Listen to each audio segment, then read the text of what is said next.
Hello, hello YouTube. Welcome to another Starcraft 2 broadcast from DreamHack Valencia. I am Anaris, and today we're going to be watching game number 2 of LucifroN, spawning as the Red Terran over in the right-hand side, against his Zerg opponent of the Blue Persuasion, DongRaeGu, over on the left, here on GSL Dual Site. Now, game number 1, I felt like it was pretty simple, straightforward.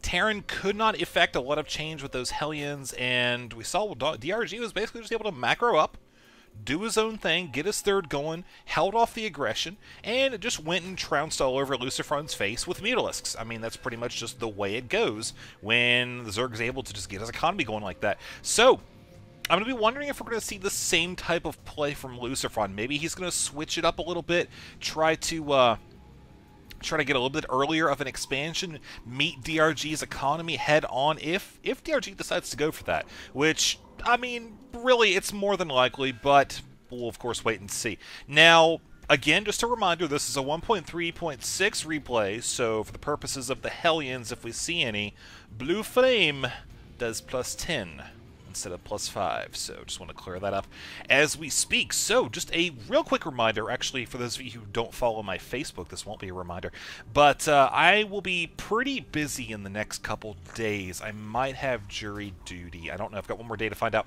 And if I don't, ignore this. Casting will go on as usual. If I do, there may be kind of not quite as many videos come out in the next, well, a week or two, depending on how long it goes. But I wanted to let you know that I'm not going to be disappearing or anything, but if the video frequency is down a little bit, that's what's up. So, looking at LucifroN, we see he's opened up, he's got the gas, he's got the barracks.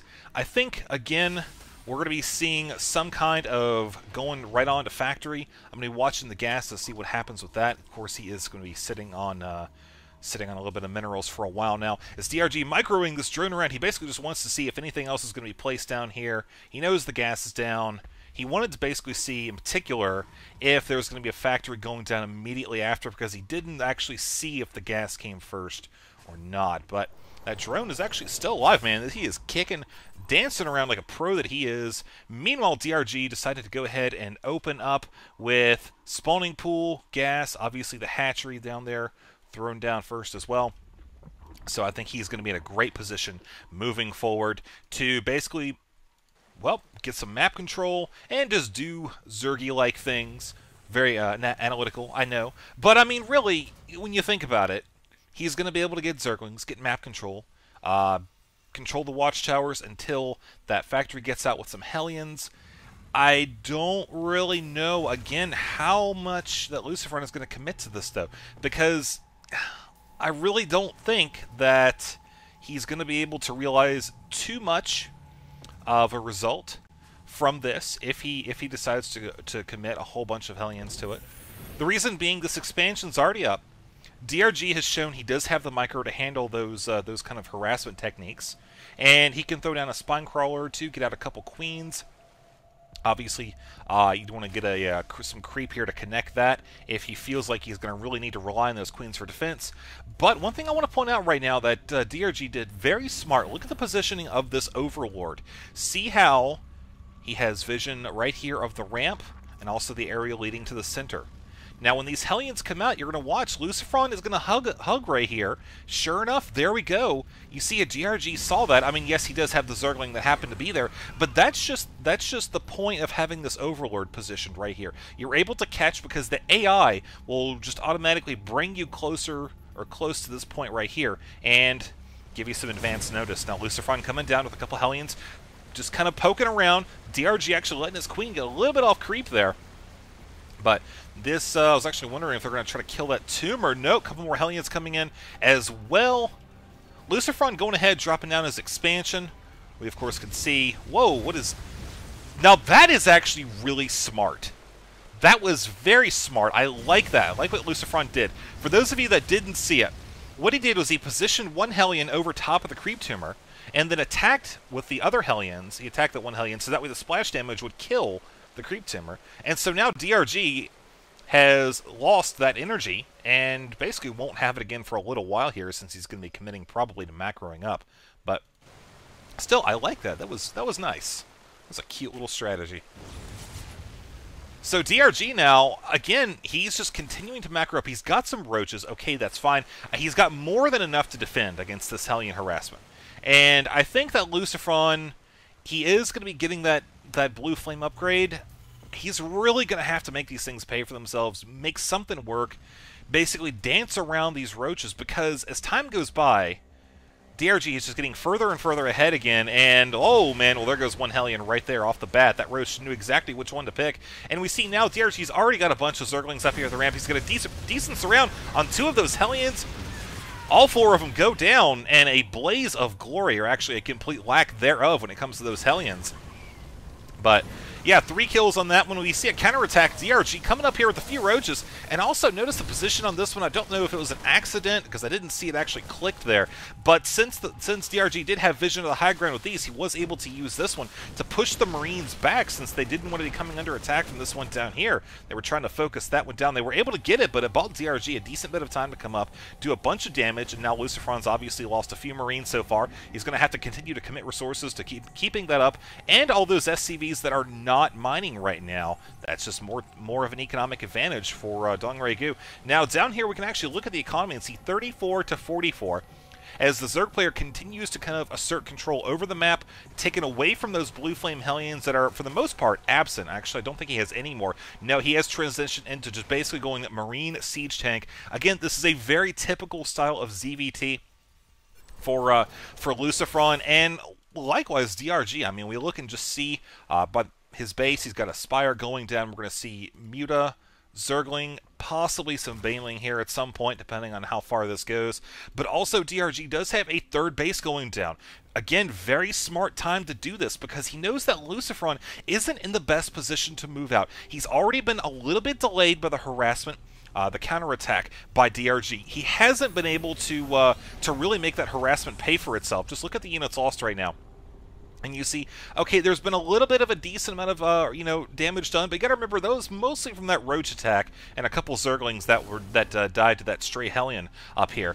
But now LucifroN is going to be able to take this expansion, and again, he's going to have to essentially play a little bit turtle style for a while here because he knows that he is just not in the best position to be moving forward with some type of offensive play. Now, Baneling Nest has gone down, and of course the Spire just about complete. That hatchery has just popped up as well here, and I believe we have a macro hatchery going down. Yes, indeed we do. And looking over, we have some Zerglings that may decide to pop in. Again, just kind of light scouting. Obviously, a couple siege tanks. I do like the positioning on this one, and especially using the terrain and the structure to his advantage.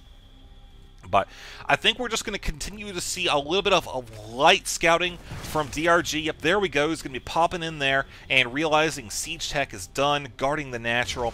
Finally, he does have that expansion up. Let's just take a look at the income real quick now. 47 to 50. So constant SCV production, very much a needed thing here today. You see, however, the Terran player was slightly supply blocked there, but now has a medevac on the way. So down here with DRG, continuing with the drones, you see he's got that one unit died, very quick death right there, and double gas. So he is just going to be gearing up, man. I tell you what, in just a couple minutes, I think DRG is going to be ready to start. Whoa, that was a lot of drones going over to the gas there.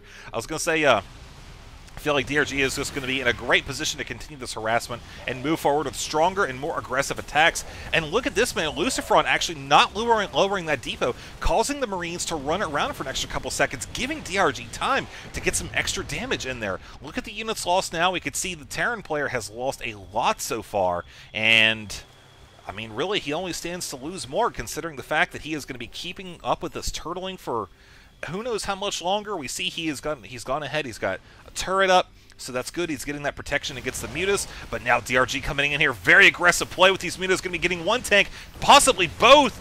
Final bounce around shot took out both siege tanks. Well played by DRG. LucifroN, I'll tell you what I would really like to see from him right now, and it would be a long shot, but I think some stemmed drops maybe popping around at least 1 or 2 different locations at the same time would be enough to get DRG at least back on his side of the map for a little bit, which is what LucifroN really needs to have happen, because he is going to have to take his third here fairly soon. He can't just fight this 2-base play when the Zerg player is running around unchecked with 3 different bases. Possibly, you know, the high yield is just 1 expansion away, likewise this one. But now we have the Zerg player actually decided to go ahead and move towards the natural expansion while the Terran player is way out of position. He is going to stand to lose so many units here. The SCV count is just going, so SCV kill count is going through the roof right now. Watch that tick up as the Terran player loses a significant amount of income. 14 SCVs so far lost this game. 52-70. Does get a couple muta hits, so that's going to work out well. But still, he's got to be very careful because the Zerg mobility is at a high point right now. All of these Zerglings, the mutas, also the banelings as well. We've got the centrifugal hook upgrade on the way. Centrifugal hook. Awesome. But, yep, see, that DRG is using his banelings actually very smart. He's keeping the Marines away while he deals with the siege tanks, and now you're seeing those Zerglings going to come in and get a beautiful cupping, forcing a GG from LucifroN. Well played by DRG, I have to say. I want to thank you guys for coming out and watching. I paused the video because they were just going to keep attacking for a little while longer, even though he had already left. But, of course, I've got many more games for you as well. Hopefully I'll be able to get the time to cast them in the next 24 hours before the crazy time begins. So, if you liked the video, make sure you hit that thumbs up. It helps me out a lot. And we'll see you in the next one.